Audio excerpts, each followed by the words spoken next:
नमस्ते दोस्तों। तो इस वीडियो में मैं आपको बताने वाला हूँ बैलेंस पिच का मतलब क्या होता है। बहुत लोग सर्च कर रहे हैं बैलेंस पिच का मतलब क्या होता है। तो बैलेंस पिच बहुत लोगों को पता नहीं है। बैलेंस पिच कैसे आप पता कर सकते हैं। तो बैलेंस पिच पता करने के लिए आपको क्या करना पड़ेगा, उसके लिए मैं आपको टिप्स देने वाला हूँ। प्लस मैं रिसर्च करके कुछ डॉक्यूमेंट्स इकट्ठा किया है, उसको मैं आपको दिखा के समझाने वाला हूँ कि बैलेंस पिच का मतलब क्या होता है। प्लस उसके साथ मैं आपको बैटिंग पिच भी समझाऊंगा और बॉलिंग पिच भी समझाऊंगा। ठीक है। जैसे आप मान लीजिए कोई भी मैच लीजिए, कोई भी मैच पकड़े आप ड्रीम इलेवन पे, तो उसको आप फैन कोड में सर्च करते हैं। जैसे बहुत सारे बंदे हैं जो यूजर्स हैं नए नए, वो फैन कोड को ही डाउनलोड करते हैं और फैन कोड पे जाते हैं और किसी भी मैच को फैन कोड को ओपन करेंगे। फैन कोड पे आपको मैं कोई भी मैच का आपको पिच रिपोर्ट दिखाता हूँ, उसके बाद मैं आपको समझाता हूँ कि इसका मतलब क्या होता है। वीडियो को पूरा देखिएगा क्योंकि मैंने लास्ट में कुछ समझाया है, कुछ टिप्स कुछ लॉजिक बताया है जिसको आप देख के आसानी से मैचेस को पता कर सकते हैं। ठीक है।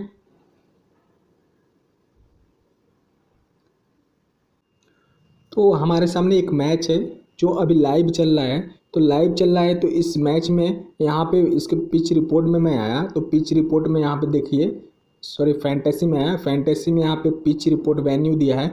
तो वेन्यू में यहाँ पे आपको लिखा गया है, देखिए यहाँ पे बैलेंस बैलेंस पिच करके लिखा है। ठीक है।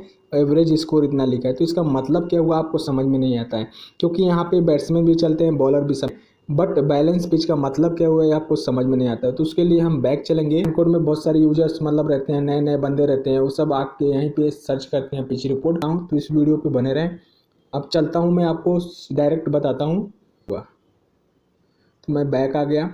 बैक आने के बाद मैंने जो डॉक्यूमेंट्स इकट्ठा किया है,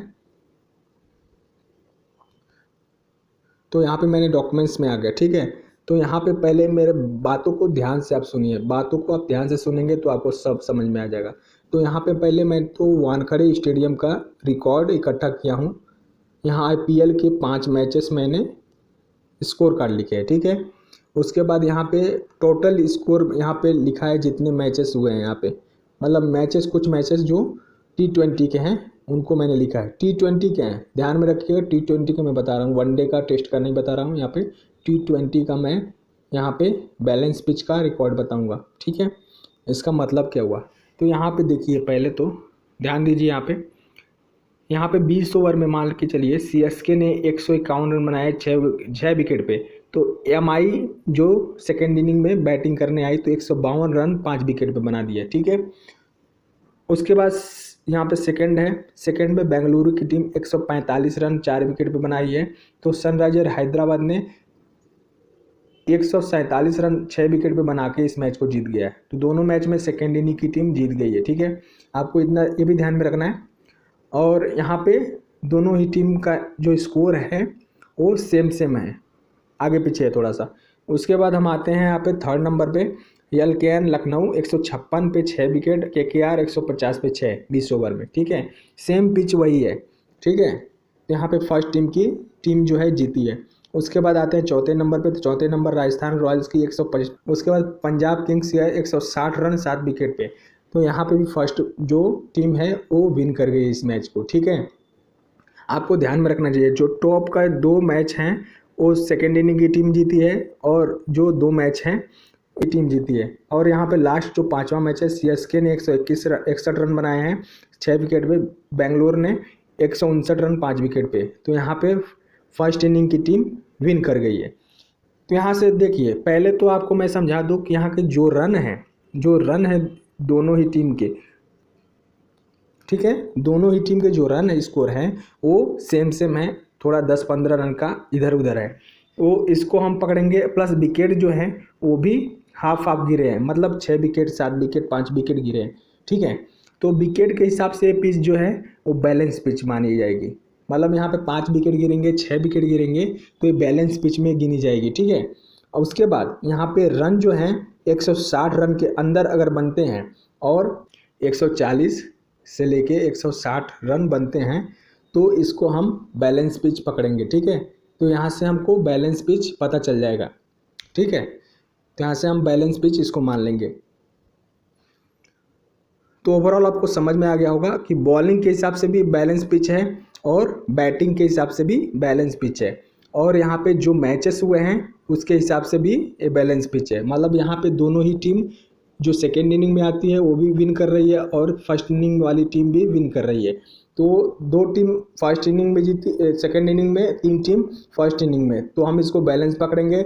रन जो है 140 और 60 के अंदर हैं, तो ये बैलेंस पिच हो गई। 6 विकेट, 5 विकेट, 4 विकेट गिर रहे हैं, तो ये बैलेंस पिच हो गई। तो यहाँ पे रन जो है बैलेंस पिच है और विकेट जो है बैलेंस पिच है। तो इसको हम ओवरऑल समझेंगे कि पिच जो है वो बैलेंस पिच है। मतलब बैलेंस मतलब यहाँ पे बैट्समैन और बॉलर दोनों को सपोर्ट मिल रहा है, तो इसको हम बैलेंस पिच समझेंगे। उसके बाद हम ओवरऑल रिकॉर्ड यहाँ पे दिखाता हूँ, वानखेड़े स्टेडियम का। तो यहाँ पे देख लीजिए, बिलो 150 के अंदर 26 बार रन बने हैं। स्कोर बिटवीन 150 से लेके 170 के बीच में 25 बार रन बने हैं, ठीक है।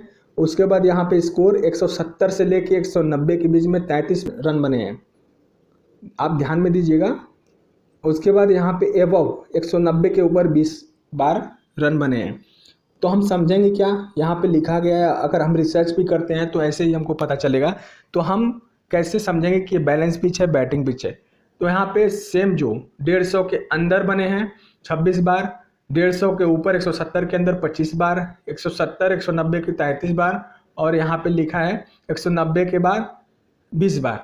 तो ये जो यहाँ विकेट जो बिहेव कर रहा है वो बैलेंस है। मतलब यहाँ पे ज़्यादा रन भी बनते हैं, कम रन भी बनते हैं।